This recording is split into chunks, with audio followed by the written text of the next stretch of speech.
ये budget savings को बढ़ाएगा, इन्वेस्टमेंट को बढ़ाएगा, कंजम्पशन को बढ़ाएगा और ग्रोथ को भी तेजी से बढ़ाएगा। मैं वित्त मंत्री निर्मला सीतारमण जी और उनकी पूरी टीम को इस जनता जनार्दन का बजट, पीपल्स का बजट, इसके लिए बहुत बहुत बधाई देता हूं। साथियों, आमतौर पर बजट का फोकस इस बात पर रहता है कि सरकार का खजाना कैसे भरेगा, लेकिन ये बजट उससे बिल्कुल उल्टा है।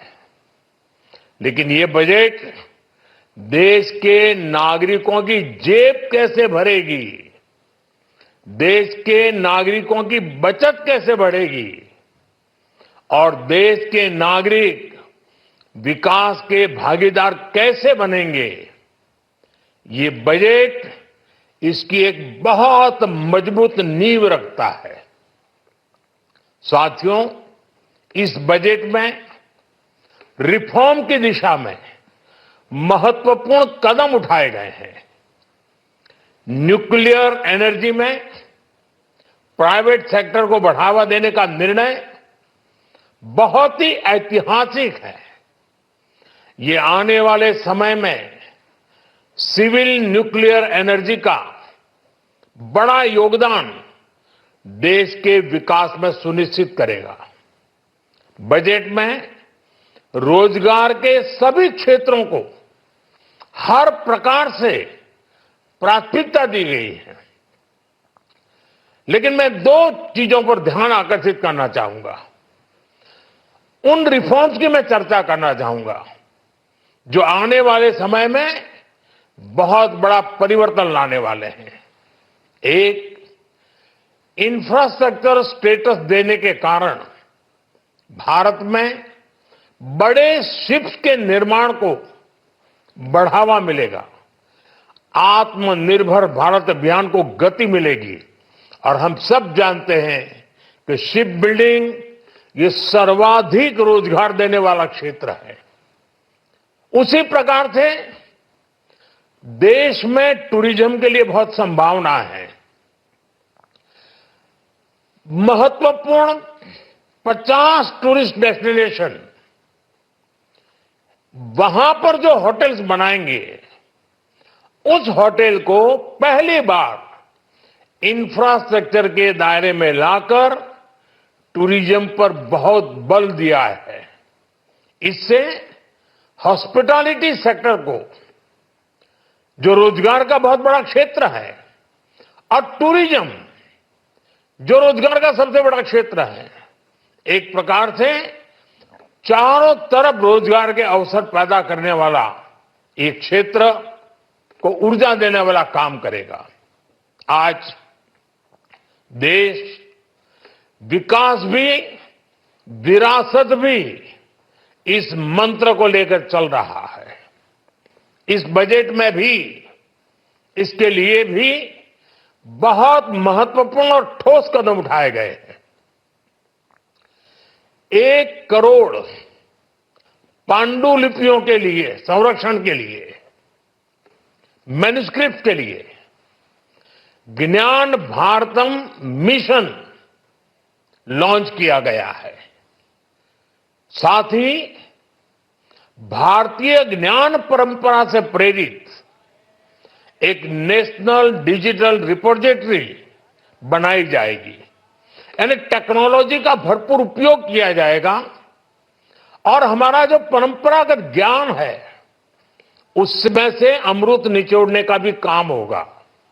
साथियों, बजट में किसानों के लिए जो घोषणा हुई है वो कृषि क्षेत्र और समूची ग्रामीण अर्थव्यवस्था में नई क्रांति का आधार बनेगी। पीएम धन धान्य कृषि योजना के तहत 100 जिलों में सिंचाई और इंफ्रास्ट्रक्चर का डेवलपमेंट होगा। किसान क्रेडिट कार्ड की लिमिट 5 लाख तक होने से उन्हें ज्यादा मदद मिलेगी। साथियों, अब इस बजट में 12 लाख रुपए तक की आय को टैक्स से मुक्त कर दिया गया है। सभी आय वर्ग के लोगों के लिए टैक्स में भी कमी की गई है। इसका बहुत बड़ा फायदा हमारे मिडिल क्लास को, नौकरी पेशे करने वाले, जिनकी आय बंधी हुई है, ऐसे लोगों को, मिडिल क्लास को इससे बहुत बड़ा लाभ होने वाला है। उसी प्रकार से जो नए नए प्रोफेशन में आए हैं, जिनको नए नए जॉब मिले हैं, इनकम टैक्स की ये मुक्ति उनके लिए एक बहुत बड़ा अवसर बन जाएगी। साथियों, इस बजट में मैन्युफैक्चरिंग पर 360 डिग्री फोकस है, ताकि एंटरप्रेन्योर्स को, एमएसएमईज को, छोटे उद्यमियों को मजबूती मिले और नई जॉब पैदा हो। नेशनल मैन्युफैक्चरिंग मिशन से लेकर clean tech, leather, footwear, toy industry जैसे अनेक सेक्टर्स को विशेष समर्थन दिया गया है। लक्ष्य साफ है कि भारतीय प्रोडक्ट्स ग्लोबल मार्केट में अपनी चमक बिखेर सके। साथियों, राज्यों में इन्वेस्टमेंट का एक वाइब्रेंट कॉम्पिटिटिव माहौल बने, इस पर बजट में विशेष जोर दिया गया है। एमएसएमईज और स्टार्टअप के लिए क्रेडिट गारंटी को दोगुना करने की घोषणा भी हुई है।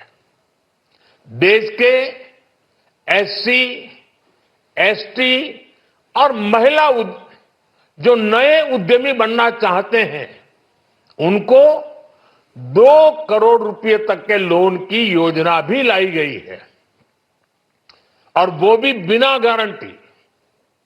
इस बजट में न्यू एज इकोनॉमी को ध्यान में रखते हुए गीग वर्कर्स के लिए बहुत बड़ी घोषणा की गई है। पहली बार गीग वर्कर्स का ई श्रम पोर्टल पर रजिस्ट्रेशन किया जाएगा। इसके बाद इन साथियों को स्वास्थ्य सेवा और दूसरी सोशल सिक्योरिटी स्कीम्स का लाभ मिलेगा। ये डिग्निटी ऑफ लेबर, इसके प्रति, श्रम एव जयते के प्रति सरकार के कमिटमेंट को दर्शाता है। रेगुलेटरी रिफॉर्म से लेकर फाइनेंशियल रिफॉर्म्स, जन विश्वास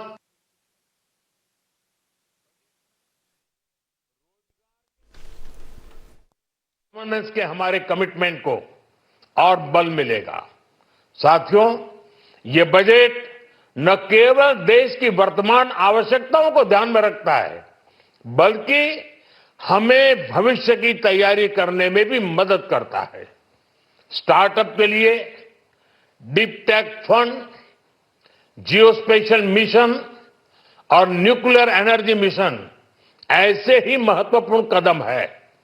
मैं सभी देशवासियों को एक बार फिर इस ऐतिहासिक पीपल्स बजट की बधाई देता हूं, और फिर एक बार वित्त मंत्री जी को भी बहुत बहुत बधाई देता हूं।